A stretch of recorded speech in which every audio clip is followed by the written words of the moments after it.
ମାଘ ମାସର ଶୀତ ରାତି। ଗାଁଟା କୁହୁଡ଼ିରେ ଯେମିତି ଘୋଡ଼େଇ ହୋଇଛି। ଚାରିଆଡ଼ ସୁନସାନ ହୋଇଗଲାଣି। ଗାଁ ଲୋକମାନେ ଶୋଇଗଲେଣି।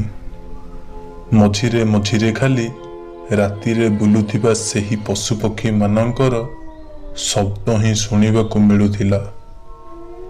ମୁଁ ଓ ମୋ ଜେଜେ ଚାଲିଥାଉ ଘର ମୁହାଁ ହୋଇ।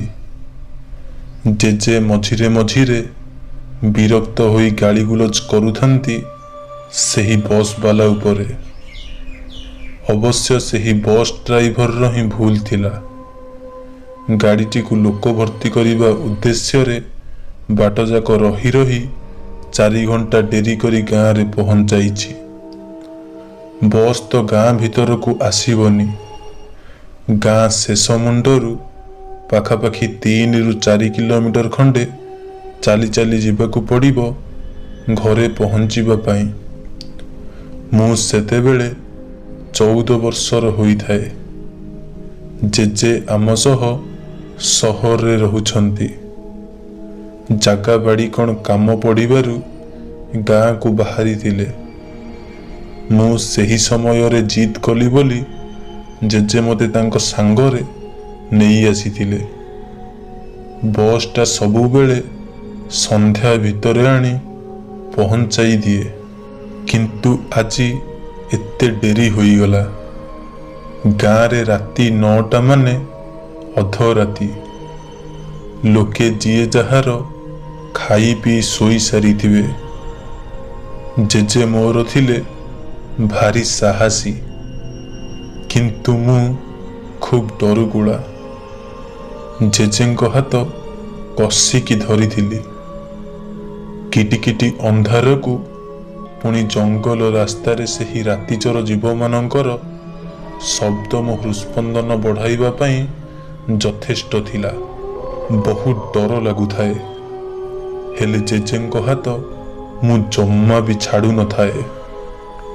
ହଠାତ୍ ଜେଜେ ଓ ମୁଁ ଚମକି ପଡ଼ିଲୁ ପଛପଟୁ କାହାର ଡାକ ଶୁଣି। ମୁଁ ସେତେବେଳକୁ ଗୋଟା ସମାନ ଥରିବାକୁ ଲାଗିଥାଏ। ଜେଜେ ମୋ ଅବସ୍ଥା ଦେଖି ମୋତେ ଜାବୁଡ଼ି ଧରିଥାନ୍ତି। ଏହି ଡାକ ଶୁଣି ବୁଲି ପଛକୁ ଦେଖିଲେ ମୋ ଜେଜେ।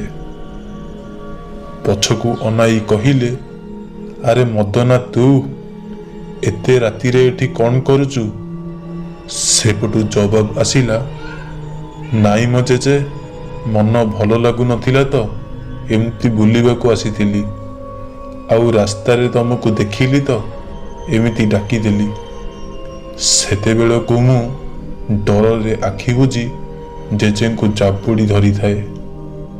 କାରଣ ସେ ପଛପଟୁ ବହୁତ କର୍କଶ ସ୍ୱରରେ ଉତ୍ତର ଆସୁଥିଲା ଯେ କେହି ସେ ଲୋକର ଶବ୍ଦ ଶୁଣିଲେ ମଧ୍ୟ ଡରିଯିବ।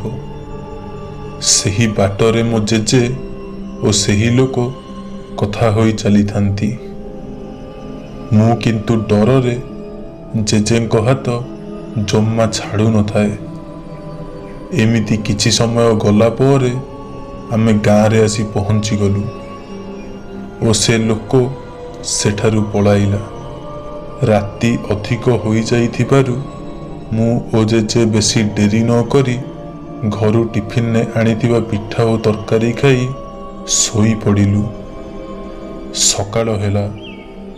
ମୁଁ କିନ୍ତୁ ଉଠିଲା ବେଳକୁ ଯାହା ଦେଖିଲି ତାହା ମୋ ନିଜ ଆଖିକୁ ମଧ୍ୟ ବିଶ୍ୱାସ କରି ପାରିଲି ନାହିଁ। କାରଣ ସକାଳୁ ଉଠି ମୁଁ ଦେଖିଲି ଯେ ଆମ ଘରଠାରୁ କିଛି ଦୂରରେ ଏକ ପ୍ରତିମୂର୍ତ୍ତି ଗଢ଼ା ହୋଇଛି ଓ ସେହି ପାଖରେ ଏକ ସମାଧି ଅଛି। ସେହି ପ୍ରତିମୂର୍ତ୍ତିଟି ଥିଲା ଗତ ରାତିରେ ଆମ ସହ କଥା ହୋଇଥିବା ସେ ଲୋକ ପରି।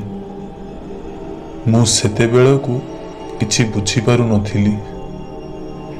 ଗାଁରୁ ଫେରିବାର କିଛି ଦିନ ପରେ ଜେଜେ ମୋତେ ସବୁ କଥା କହିଥିଲେ।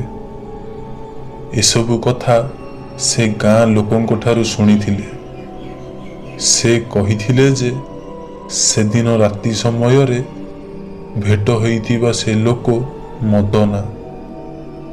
ଆଜକୁ ଗତ 2-3 ମାସ ତଳେ ପାରିବାରିକ କଳହ ଯୋଗୁଁ ସେ ଜଙ୍ଗଲ ରାସ୍ତାର ଏକ ଗଛରେ ଆତ୍ମହତ୍ୟା କରିଦେଇଥିଲା। କିନ୍ତୁ ସେଦିନ ରାତିରେ ଯେତେବେଳେ ଜେଜେ ଓ ମୁଁ ଯାଉଥିଲୁ, ମୋ ଜେଜେଙ୍କ ପାଖରେ ଥିବା ସେ ହନୁମାନଙ୍କ ଲକେଟ୍ ଯୋଗୁଁ ସେ ଆତ୍ମାଟି ଆମର କିଛି ବି କ୍ଷତି କରିପାରିନଥିଲା।